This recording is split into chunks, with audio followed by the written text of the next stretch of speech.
Economics की class में आप सभी का स्वागत है। आज हम लोग चैप्टर नंबर 3 स्टार्ट करेंगे, जिसका नाम है मनी एंड क्रेडिट, मुद्रा और साख।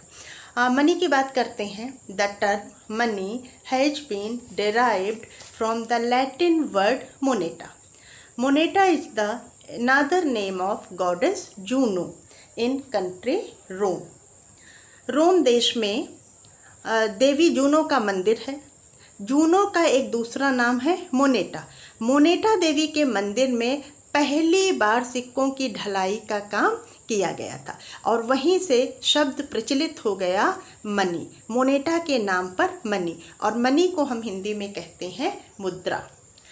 मनी के दो भाग होंगे, एक होता है करेंसी और दूसरे को हम कहते हैं डिमांड डिपॉजिट।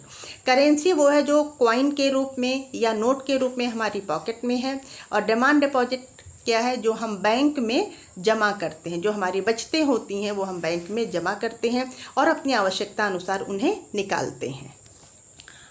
करेंसी को करेंसी के दो पार्ट हैं, एक है कॉइन और दूसरा है नोट।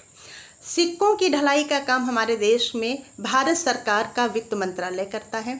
1 रुपए का नोट और सभी सिक्के वित्त सचिव की जिम्मेदारी हैं। 1 रुपए के नोट पर वित्त सचिव का सिग्नेचर किया जाता है। जबकि हम नोट की बात करते हैं तो note reserve bank of India के द्वारा प्रिंट किए जाते हैं, छापे जाते हैं। Reserve bank of India minimum 2 रुपए का और मैक्सिमम 10 रुपए तक का 10,000 रुपए तक का एक नोट छापने का अधिकार रखता है। बच्चों, जो हमारे छोटे मोटे ट्रांजैक्शंस होते हैं उनको हम सिक्कों की हेल्प से कर सकते हैं। 150 रुपए तक का ट्रांजैक्शन या थोड़ा और ज़्यादा है, उसको हम सिक्कों की हेल्प से करते हैं। इसलिए सिक्कों को कहा जाता है लिमिटेड लीगल टेंडर।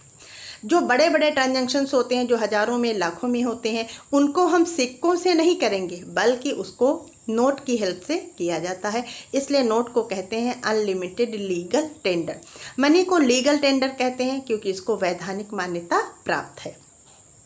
हमारे देश में नोट इशू करने का काम रिजर्व बैंक ऑफ इंडिया करता है। Reserve bank of India note जारी करने के लिए एक सिस्टम फॉलो करता है जिसका नाम है मिनिमम रिजर्व सिस्टम।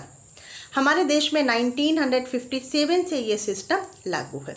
इस सिस्टम के अंतर्गत 200 करोड़ रुपए का मिनिमम रिजर्व सरकार रिजर्व बैंक ऑफ इंडिया के पास मेंटेन करता है। इस 200 करोड़ रुपए को 2 पार्ट्स में स्प्लिट किया जाता है।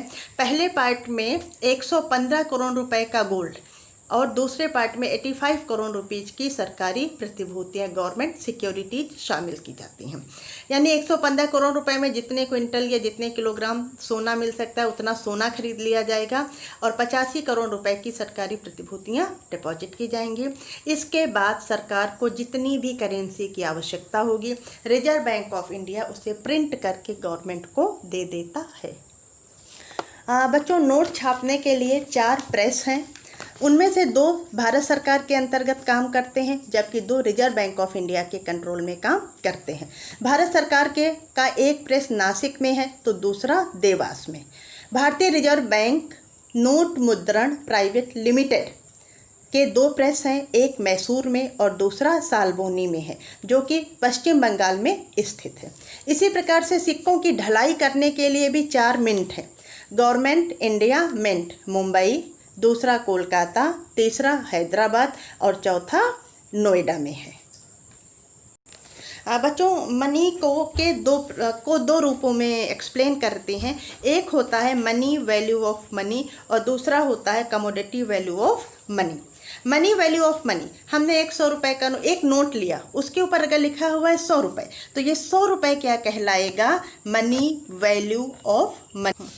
इसे हम फेस वैल्यू ऑफ मनी भी कहते हैं। दूसरा होता है commodity value of money. Commodity value यानी कि हमने एक कॉइन लिया, उस कॉइन को गलाया, उसकी मेल्टिंग की गई, उसे मेल्ट करने पर जितना भी मेटल मिलता है वो कहलाता है कमोडिटी वैल्यू ऑफ मनी। बच्चों, आप जानते हैं कि पहले हमारे देश में पहले के ज़माने में ब्रिटिश पीरियड या उसके और पहले सोने चांदी के सिक्के होते थे। उन्हें अगर हम मेल्ट करते हैं, गलाते हैं, तो अगर सिक्के के ऊपर 1 रुपया लिखा है तो उसमें 1 रुपये के बराबर का गोल्ड या सिल्वर मिलता था। तो ऐसे सिक्कों को कहा जाता है फुल बॉडीड करेंसी। आज की हमारे जो हमारे सिक्के हैं, अगर हम एक 5 रुपये या 10 रुपये का कॉइन लेते हैं और उसको मेल्ट करते हैं तो उसमें आज हमें 10 रुपये के या 5 रुपये के बराबर की कमोडिटी, उतनी मेटल नहीं मिलती है। तो ऐसे सिक्कों को कहा जाता है क्रेडिट मनी। बच्चों, अब हम बात करेंगे इवोल्यूशन ऑफ मनी, मनी का उदय और उसका विकास कैसे कैसे हुआ। Historical stages of development of money. पहली स्टेज है कमोडिटी मनी। स्टार्टिंग में हम हंटिंग एज में थे, एग्रीकल्चरल एज में आए, तब वस्तुओं को वस्तु विनिमय प्रणाली की शुरुआत हुई।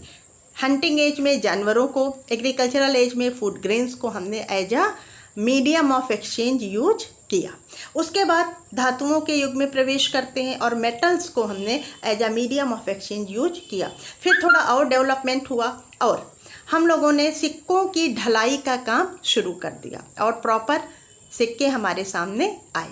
उसके बाद आप जानते हैं कि चाइना में पेपर का इन्वेंशन हुआ। पेपर के इन्वेंशन के बाद से पेपर करेंसी आ गई। आज हम प्लास्टिक मनी, क्रेडिट मनी और इलेक्ट्रॉनिक मनी की बात करते हैं। बच्चों, अब हम मनी को डिफाइन कर लेते हैं। Definition of money.